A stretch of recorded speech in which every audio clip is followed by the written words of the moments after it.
Squad stands at a decisive moment.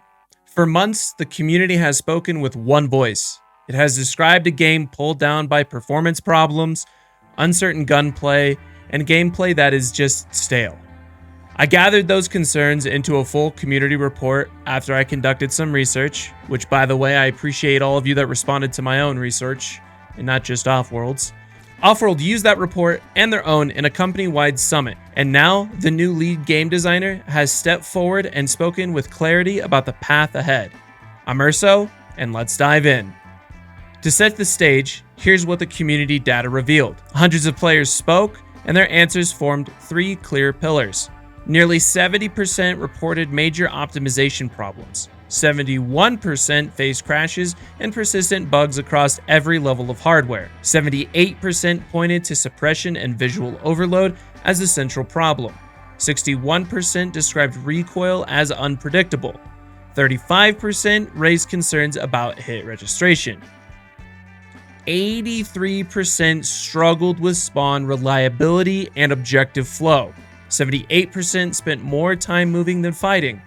RAAS came up repeatedly as predictable and stale. Players feel slowed by performance instead of challenged by tactics. They feel pulled into battles with suppression, optics, and recoil rather than battles with the enemy. They feel carried along by RAAS patterns they can trace from the opening minute. The message behind all of it carried a steady beat. Give me control of my shot. Repair what is broken before adding more. Let me fight the enemy, not the interface. This video began as a catalog of those failures and a call for immediate change, but the ground has since shifted. The story before you has become something different. After I finished the report, I sat down with Offworld's team. We walked through pacing and the culture that has grown around those systems. Robin, Skywarp, the new lead game designer, was in that room. Later in our one-on-one interview, I asked him what it felt like to see the data laid out in full. A few weeks ago, you and I and some other members of Offworld sat down to go through the full community-driven report that I created, where it went over things like performance, pacing, gunplay, and the cultural impacts those systems have. What were your first impressions when you saw that data laid out in that way? To be honest, I wasn't surprised. A lot of the stuff that you laid out is like, yep, absolutely. Like, when, it's a bit of a sobering moment too, when you have someone say, hey, look at all this data that I've collected, and this is why we feel like there's all these issues or, things driving down. Yeah, it becomes a moment of like, okay, enough is enough. We got to fix this. The CDT works directly with Skywarp and the design group, the CDT being the community design team. Its work is simple and serious. Bring forward the issues the community repeats again and again, such as performance, scopes, suppression, RAAS, pacing, spawn reliability, and a whole lot more. Those concerns moved straight into their internal summit. At that summit, they filled a large mirror board and began real triage. They sorted changes by impact and scope, high impact, low scope fixes that can reach players quickly, medium and heavy lifts that demand more planning, and one of the first examples Skywarp named was muzzle gas. He looked at the board and asked in plain terms, why is this still here? Why is this still in the way? Players cannot see what they are shooting at. What can we change now? The long-term answer will take more time and more work, but it's part of a larger system. Robin didn't like this. He wanted to cut out a short-term fix that reduced the pain that the players feel and ship that first. I was like, guys, where are we at on this muzzle gas shit that's going on? And it's like, oh no, it's still there. I'm like, why? Why can't we fix this right now? And they're like, well, it's a part of a bigger system. I'm like, sure, but people can't see what the they're shooting at. Sorry, excuse my language. Dude, frustrating. And we said, okay, well, let's just fix that part. Let's get a quick turnaround on this. It's like, okay, cool. And when I put it out to the people that are involved, I'm like, okay, so what is the big long-term solution? They're like, well, it's just a lot of different things with lighting and so forth, and uh, GI stuff, and it's like, cool. So what is a solution to get this playable in people's hands now? They said, well, we could reduce this. I'm like, these are answers I want to start hearing. I want to start, I encourage all the designers and people on the team. It's like, yes, we know there's lots of problems. There's lots of very lengthy ways to solve things, but in the immediate, what can we do now to make an impact? That is a shift in practice, addressing what players feel every match with immediate targeted work, while the team continues on deeper systems behind it. This is the thread in everything Skywarp describes. Find the points of player frustration, remove them, not in one single sweep, but step by step, and without losing momentum. Simple, methodical design. Here's why this matters. Skywarp has over 20 years in game design. Started in QA, moved into design, worked across multiple projects and systems, and spent more than 2 years at Offworld before stepping into lead game designer for Squad. This is not a brand new hire reading talking points, and when I asked him what stepping into this role means right now, his answer was clear. The job is to remove player frustration. Vehicle braking and handling improvements in 10.0 and 10.1. That's part of it. Reducing how often vehicles flip and making flips easier to recover from. Part of it. Fixing tracked vehicles getting stuck on tiny obstacles. Part of it. Targeting muzzle gas and sight picture clarity as high impact, low scope. Part of it. None of these by themselves save Squad, but together they signal something we have not had in a while. A consistent design direction. The short vision is, if something is fighting the player without adding depth, it's on the chopping block. Let's turn to the timelines and expectations. Skywarp spoke with precision about what comes next. Patch cadence. 10.0 has already released. 10.1 is planned for December 3rd. 10.2 is aimed for January. The studio's internal target is a steady rhythm of monthly updates that build momentum instead of long dry spells followed by massive update packages that flip the game on its head. Focus of the near-term work. The immediate goal is relief. Relief in vehicle handling collisions. Relief in visual clarity including muzzle gas and obstructed sightlines.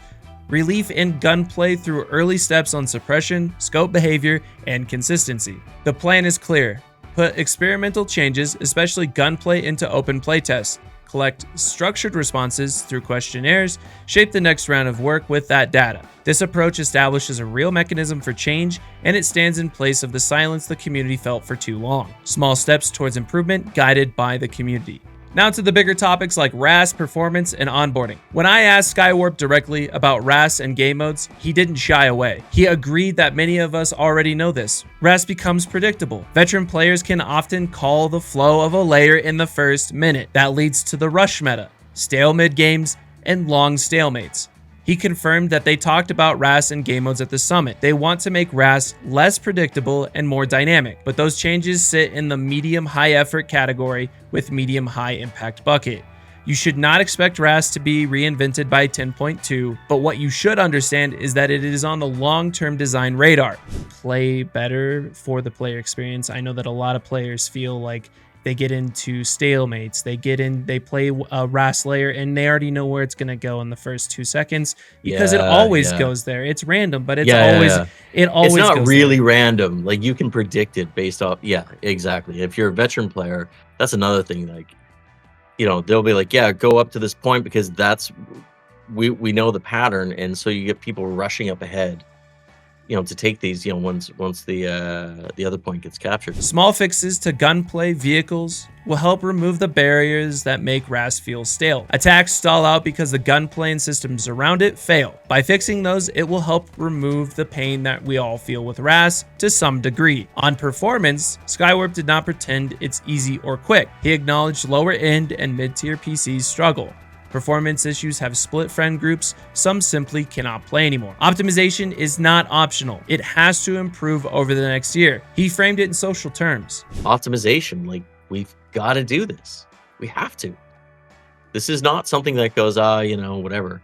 We have to improve this more and more. And the improvements for these things I can say within this next year are going to be that I know a lot of lower end or even in certain cases mid-tier PC builds have struggled keeping up with performance. And these are things that we have to improve. You know, we have to.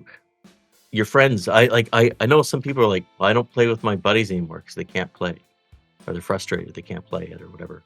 Like, I want to bring you guys back together. I want you to be like, yo, get the old crew together. Let's get on this. This is gonna be so much fun. We're back, baby. Like that is the essential thing that we're really trying to push, is like, you know, how do we bring this back? Acknowledging it requires more than a new faction, requiring performance work and quality of life improvements to the core systems. Then there's onboarding, where Fire Team becomes important. It's part of an onboarding strategy, a social hub where players can learn with friends, a lower stress environment that still uses squad's core mechanics, and a new way for players to understand the deployment map, basic tactics, and communication norms before they get yelled at in the chaos of a 50v50 real match.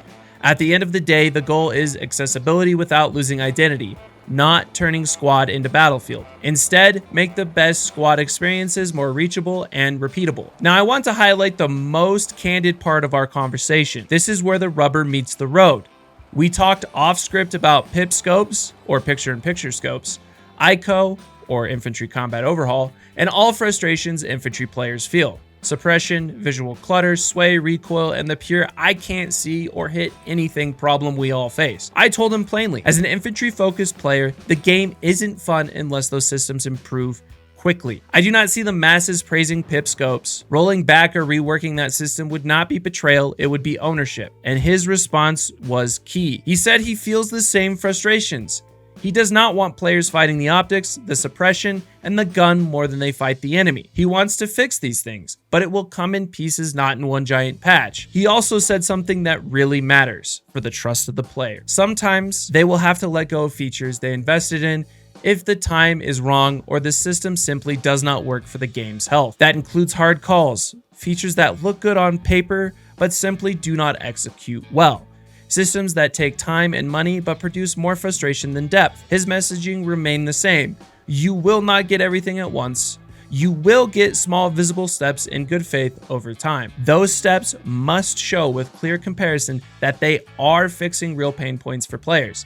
The muzzle gas before-after video is one of the many examples that we will be seeing. They need to keep doing that with scopes, suppression, and other core gunplay systems if they want the community to believe in them. So what does all of this actually mean for us players? The community's diagnosis is now fully on record. The issues around performance, gunplay, and pacing are no longer controversial takes anymore. They're acknowledged, analyzed, and sitting on a mirror board inside Offworld. There's a named person in charge of design, with a clear mandate. Skywarp's job is to remove player frustration and stabilize the foundations, not to ship flashy content. We have a short-term and long-term pattern to watch. In the short term, we've got vehicle quality of life, visual clarity, early gunplay adjustments, monthly updates, and open playtests. In the long term, we can look for RAAS and mode improvements, deeper performance work, onboarding systems, and structural changes in the long run. Trust continues to be earned. The community has heard we're turning over a new leaf before. The difference now will not be words, it will be, does 10.1 actually relieve the pain points we all feel? Does 10.2 follow up with more of the same pattern? Do we see ongoing comparison videos and transparency about what changed and why? And our role as the community is simple. Engage with the playtests, give focused feedback, and give this studio no excuse. If they keep delivering visible, high-impact fixes, patch after patch, the foundation of Squad can be rebuilt. If they slip back into silence and spectacle, releasing massive content patches without any foresight or any showing of it to the players, the decline will resume. The community spoke clearly. The data was uncomfortable, but honest. Offworld took it into a summit, formed a community design team along with it, and put a veteran designer in charge with a mandate to remove frustration and steady the game. This video is by no means a victory lap. If you want Squad to succeed, this is your moment to watch closely. Watch for 10.1 and 10.2, an actual change. Watch how they communicate. Watch whether performance, gunplay, and pacing move in the right direction. If this breakdown and interview with the lead game designer helped you understand what is happening behind the scenes, consider dropping a like and subscribing. I'll keep bringing you research, interviews, and honest looks at where Squad stands and where it might go next. And if you're thinking about picking up Squad or gifting it to a friend, you can use my code URSO30 at checkout through the link in the description. It supports the channel and lets me keep doing these deep dives. Most importantly, share this video with your squad, talk about it, decide together what you want Squad to become, and hold all of us, including me, accountable to that standard. I'm Urso, and see you in the field.